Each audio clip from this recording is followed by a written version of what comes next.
Pia tumeeleza kwamba jambo lingine la kuzingatia siku ya kupiga kura, mtu anatakiwa kufika kituoni muda ule tangazwa na tume akiwa na kadi yake ya mpiga kura na kujipanga kwenye mstari. Wakati mwingine mtu anaweza akasema nilishajiandikisha tu, sitaki kwenda na kadi yangu kupigia kura. Ukienda bila kuwa na kadi yako kupigia kura, hapo utakuwa hujazingatia vile vitu ambavyo vimepangwa kwa ajili ya wewe kupata haki yako kupiga kura. Na vitu vingine tusema kwamba wengine wana ile labda anasema kwamba muda wa tume ule pango ukiisha naweza nikapiga kura. Hapana. Anatakiwa zingatie kwamba tume imepanga muda ule ukiisha, hakuna mtu mwingine yeyote atakayeruhusiwa kupiga kura. Kama muda uliisha na wapiga kura bado wapo kwenye mstari, mlinzi wa kituo atasimama nyuma ya mtu wa mwisho mpaka wote wamalizike kupiga kura. Yaani ina maana kwamba foleni ile imekutwa labda muda wa saa 10 kamili, mlinzi atasimama nyuma, wale watu wote watapiga kura mpaka muda ule uishe wa kupiga kura. Na jambo lingine tulikuwa tunahamasisha sana vijana wetu wa sasa hivi.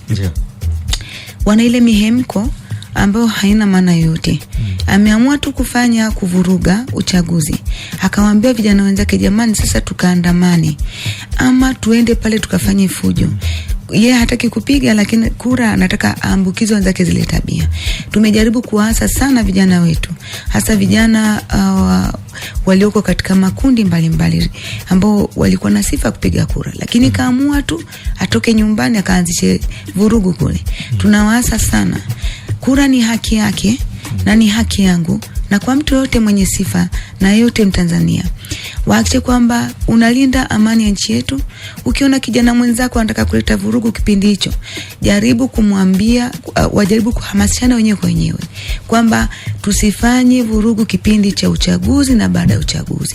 Tulinde amani ya nchi yetu Tanzania, tuweze kuishi kwa amani. Na nilikuwa nasisitiza sana kwa wale watu wenye ulemavu, wawape ushirikiano wakapate haki ya kupiga kura. Na wale wazee wasijiweza, wawape ushirikiano wa kuwafikisha kwenye vituo vya kupigia kura. Kwani tume imeandaa utaratibu mzuri ambako wale watu wote wenye mahitaji maalum, nimesema mwenzangu alizungumzia hapa, mama wananyonyesha, wajawazito, wazee pamoja na watu wenye ulemavu wa aina yoyote, wamepewa kipaumbele cha kupiga kura na bila kupanga mstari. Wasimamizi walioko kwenye vituo vile vya uchaguzi watawaelekeza namna ya kuweza kupata vile kipaumbele na kupiga kura na kuweza kurudi nyumbani. Kuna swali moja mtu anaweza kuuliza kwamba wale wenye uziwi, mtu hawezi kukutambua kwamba wewe una ulemavu wa kutokusikia.